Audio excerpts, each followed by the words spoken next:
Magandang umaga mga kahuan, narito na ating ulat panahon ngayong araw sa Pilipinas. Narito po ang ating weather update. Yung pong low pressure area ay nasa West Philippine Sea. Kasalukuyan nasa layong 165 kilometers west-northwest ng Corona, Palawan.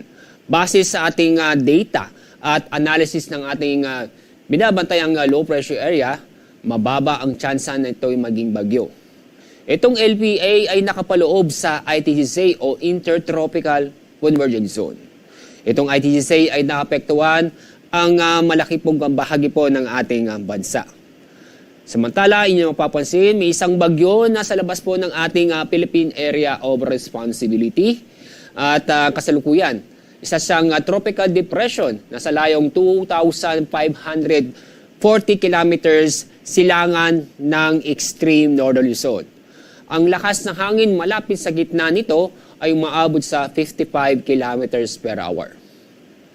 Malabo itong pumasok sa ating Philippine Area of Responsibility dahil inaasahan po natin ang pagkilos ito ay pahilaga.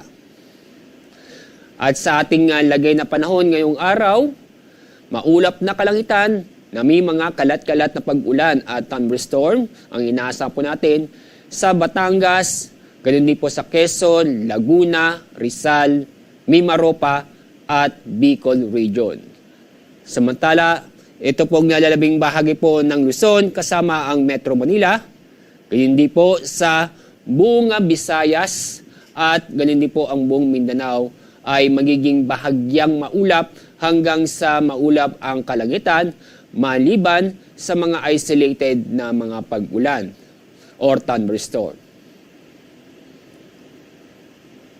Walang gale warning dahil inaasahan po natin ang taas ng alon ay aabot ng halos 3 metro. Kaya safe naman pong pumalaot ng ating mga kababayan, lalo po yung gumagamit po ng maliliit na sasakyang pandagat.